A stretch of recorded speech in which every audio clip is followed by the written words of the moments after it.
Marcos capítulo 5, que é uma história que nos ensina tanto e nos ensina muito também sobre dupla honra, e eu quero falar com você. A partir do verso 24, a Bíblia diz assim: Jesus foi com ele e uma grande multidão o seguia e o comprimia.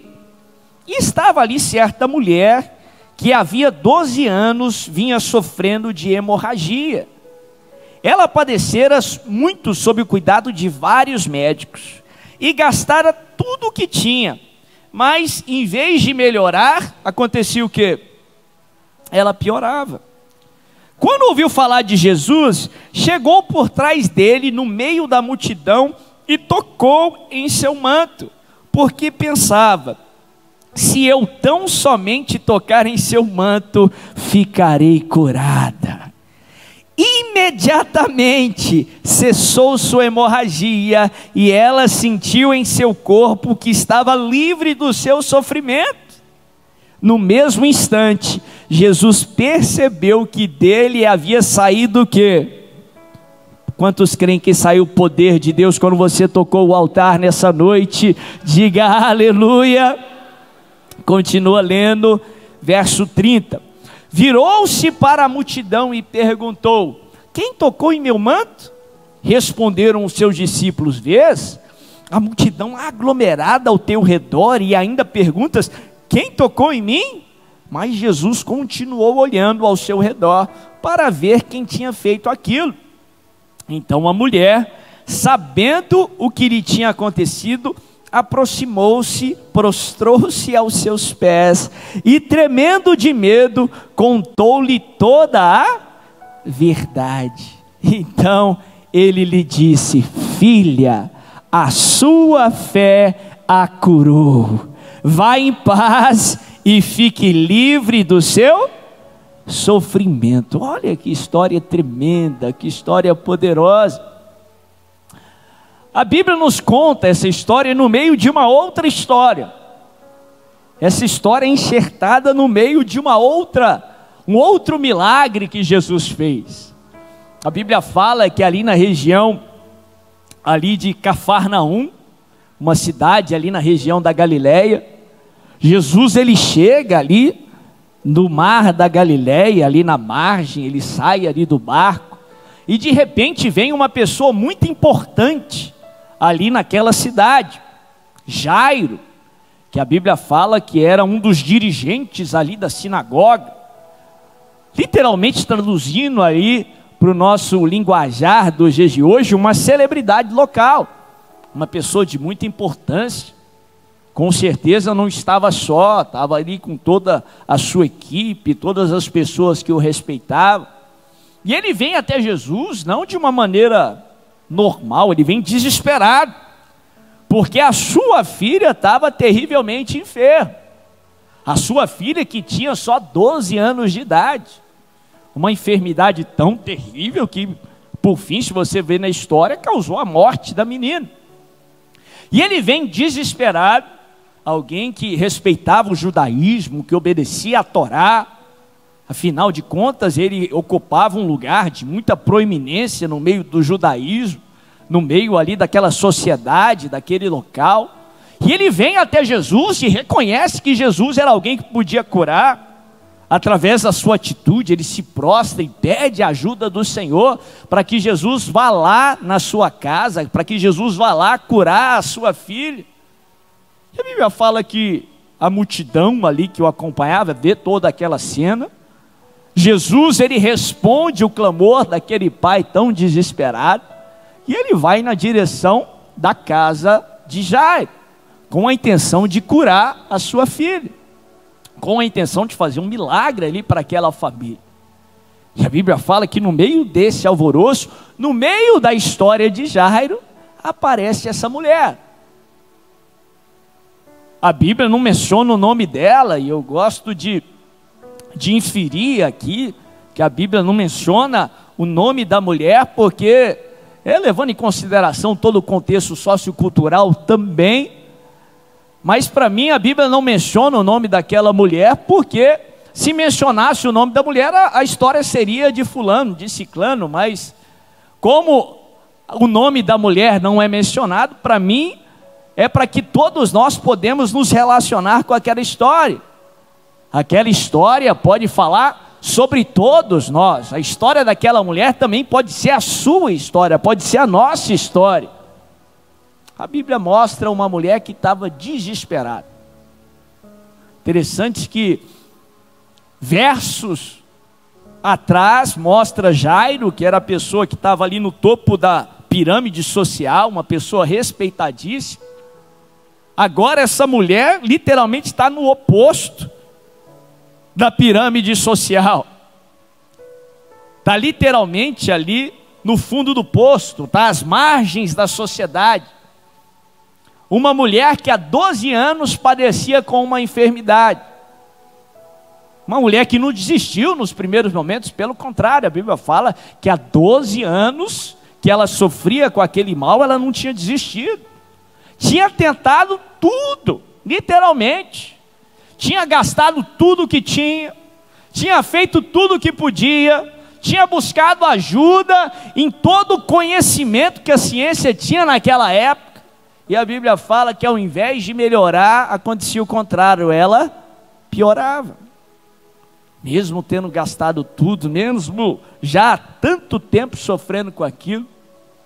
E uma enfermidade que não só trazia os sofrimentos inerentes daquela condição, provavelmente uma mulher extremamente anêmica, com todas as consequências fisiológicas que um sangramento contínuo causava, mas uma condição que gerava uma série de repercussões também sociais, porque de acordo com a lei do Antigo Testamento, uma mulher que padecia daquela condição era considerada uma mulher impura.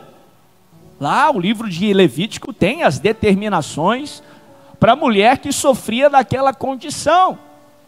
Uma mulher que era considerada impura e tudo que ela tocasse também seria considerado impuro. As determinações, o que a lei dizia sobre uma mulher que padecia daquela condição era similar ao que a lei determinava para o leproso. Se você se lembra ali do Antigo Testamento, o leproso tinha que andar com roupa rasgada, para que todos reconhecessem que ele era leproso. Segundo os escritos rabínicos, a mulher que sofria daquela condição, ela não podia viver em sociedade, porque ela era impura. Se ela tocasse alguém, a pessoa também seria considerada impura. Se ela sentasse em algum lugar, aquele assento, seria considerado impuro, e qualquer outro que sentasse ali também seria considerado impuro pela lei.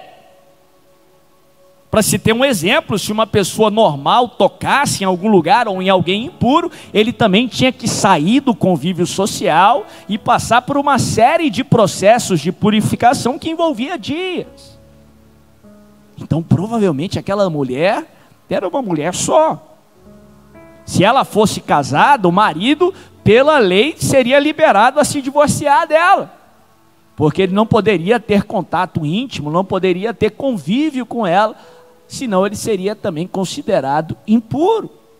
Segundo os escritos rabínicos, ela tinha que, se ela tivesse próximo ali de uma comunidade, de um grupo de pessoas, ela tinha que gritar pelo menos 2 vezes em alto e bom som: impura, impura, para que todos pudessem ver a sua condição.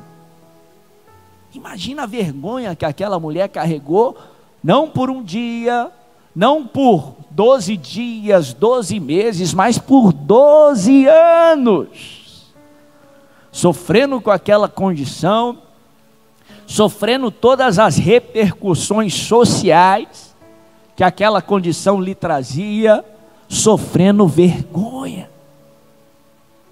Para quem já foi ali para Israel, ali ainda tem as ruínas de Cafarnaum, era uma cidade minúscula, um vilarejo, uma cidade bem pequena.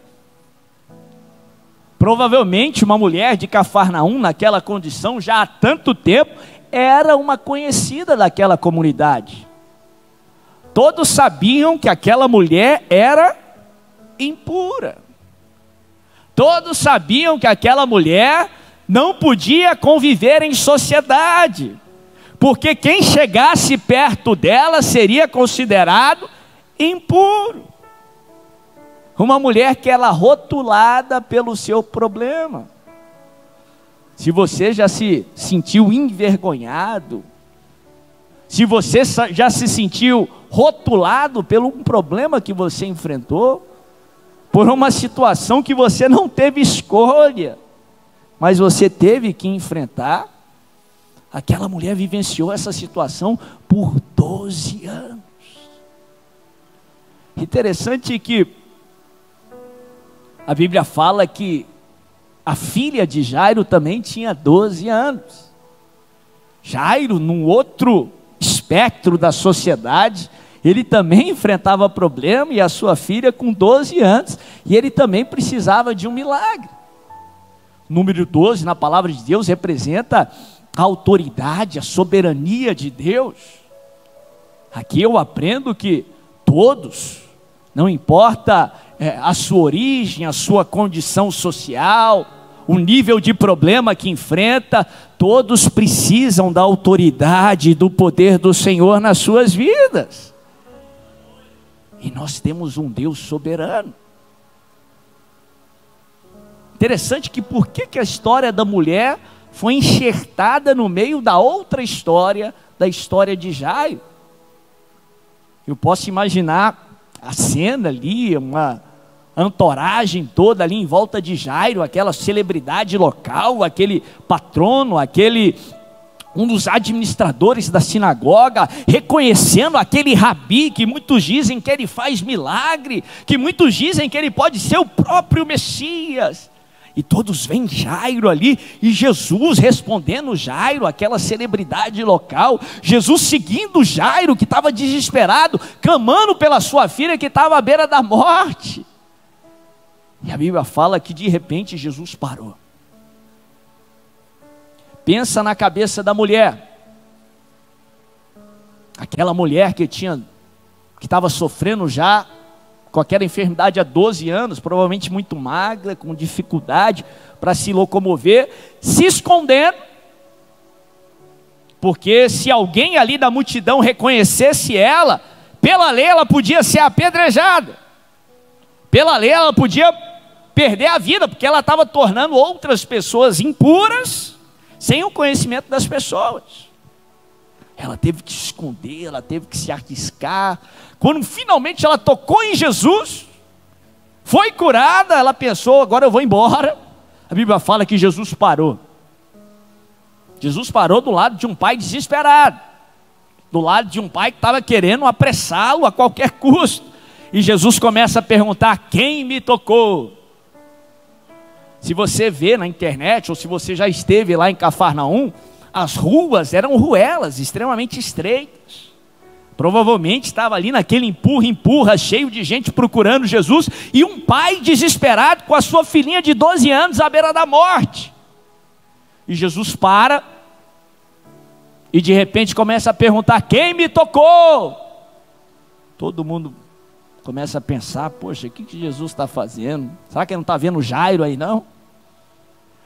Quem me tocou? Aí os discípulos, provavelmente Pedro, alguém que tinha coragem de falar, falou: Senhor, está todo mundo te tocando. Aqui está um empurra só. Provavelmente aqui todos te tocaram. Jesus falou: não. Foi diferente, porque de mim saiu virtude, de mim saiu poder. Jesus sabia quem tinha tocado ele? Sim ou não? Claro, Jesus era Deus, ele era homem, 100% homem, mas ele era 100%. A Bíblia fala que os olhos de Deus estão em todos os lugares. A Bíblia fala que antes que a palavra saiu da sua boca, ele já sabe o que você vai falar. Jesus sabia que a mulher estava ali. Jesus sabia que ela tinha o tocado. E presta atenção, lembra que eu falei da lei? Uma mulher impura, se ela tocasse alguém, a pessoa automaticamente se tornava também o quê? Impuro. Se Jesus revelasse ela, ele também corria um risco, porque as pessoas poderiam achar que ele também agora estava impuro. Porque se alguém impuro tocasse qualquer outro ser humano, aquele outro ser humano também seria considerado impuro, teria que sair da sociedade e passar por todos os processos de purificação. Hoje, com todo o conhecimento, a gente sabe um pouco a lógica disso, porque, por exemplo, se um leproso tocasse outra pessoa, a enfermidade era transmissível, aquela pessoa também poderia estar enferma, aquela pessoa também poderia se tornar impura. Por isso que a lei dizia isso. Jesus também estava correndo um risco diante ali daquela sociedade, porque se aquela mulher tivesse tocado um homem, aquele homem também se tornava impuro. Mas aquela mulher não tocou simplesmente um homem, ela tocou no Deus Todo-Poderoso, no Deus de Israel. Se ela tocasse o homem se tornava impuro. Agora, quando ela toca Jesus, ela seria purificada. A Bíblia fala que Jesus vira e diz: quem me tocou? Quem me tocou? Num evangelho diz que a mulher, quando ela não conseguia mais se esconder, pensa na condição dela, acabara de ser curada, mas provavelmente ela estaria fraca ainda, 12 anos de sangramento, anêmica, ela não conseguiu sair rápido, tinha uma multidão enorme. Jesus passou alguns momentos dizendo: quem me tocou? Quem me tocou? Jesus sabia que era ela. Jesus não estava com dúvida de quem seria. Jesus estava querendo trazer a atenção para ela, porque há 12 anos aquela cidade sabia que ela era impura. Segundo ali os religiosos, impureza, enfermidade era consequência de pecado. De certo era porque ela merecia, ela era merecedora daquele sofrimento, daquela dor, daquela doença. E Jesus vira: quem me tocou? Quem me tocou? Um evangelho coloca que quando aquela mulher não conseguia mais se esconder, ela se revelou. E ela disse: sou eu. Marcos diz que ela fala para Jesus toda a sua história. Talvez ela contou como foi aqueles 12 anos. Ela contou que ela ouviu falar que Jesus curava.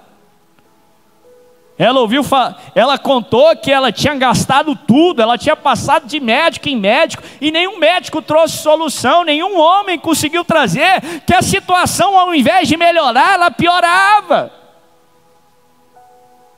Por que os evangelistas escreveram esses detalhes? Porque não ouviram dela. E ela diz isso para Jesus, mas ela ouviu falar que Jesus seria o ungido de Deus, o Messias de Israel, que Jesus curava um enfermo, e isso trouxe fé para o seu coração, e ela começou a ruminar nisso, ela começou a dizer: se eu tão somente o tocar, eu serei curada. Se eu tão somente tocar na orla do seu manto, eu não preciso nem falar com ele não precisa nem falar comigo que sou impura, mas se eu tocar na orla do seu manto, os 12 anos de sofrimento vão passar, o meu milagre vai acontecer, a minha cura vai chegar. A Bíblia fala que na frente de Jairo, um pai desesperado, na frente de toda aquela cidade que reconhecia e conhecia aquela mulher, Jesus vira para ela e diz: filha, filha, a sua fé te salvou.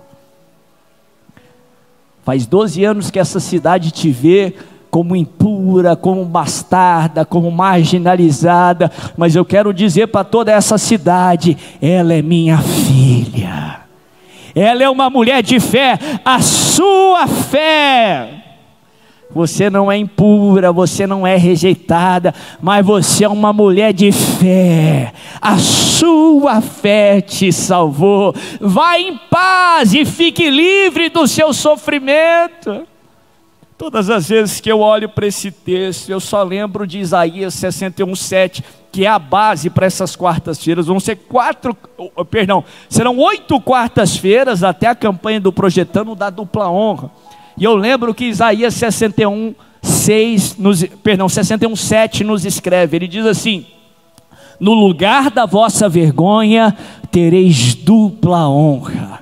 No lugar da vossa afronta, exultareis na vossa herança, e na vossa terra possuireis o dobro e tereis perpétua alegria. Mais uma vez, porque eu sei que você precisa ouvir isso. No lugar da vossa vergonha, lá naquele lugar, talvez lá na sua Cafarnaum, onde já há anos as pessoas te rotulam pelo seu problema, onde as pessoas dizem que você é problemático, onde há 12 anos você padece com esse sofrimento, com esse sangramento, com essa dificuldade, lá no lugar da vossa vergonha, o Senhor vai derramar sobre a sua vida dupla honra, porção dobrada de honra. Lá no lugar da vossa afronta, exultareis. Talvez você tenha chorado há 12 anos, mas o que Deus vai fazer lá naquele lugar na sua vida, vai te fazer exultar de alegria,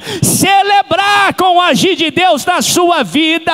E lá naquele lugar, lá na sua terra, lá na sua saúde, lá no seu trabalho, na sua família, você vai possuir o dobro e vai ter perpétua alegria, diz o Senhor, em nome de Jesus.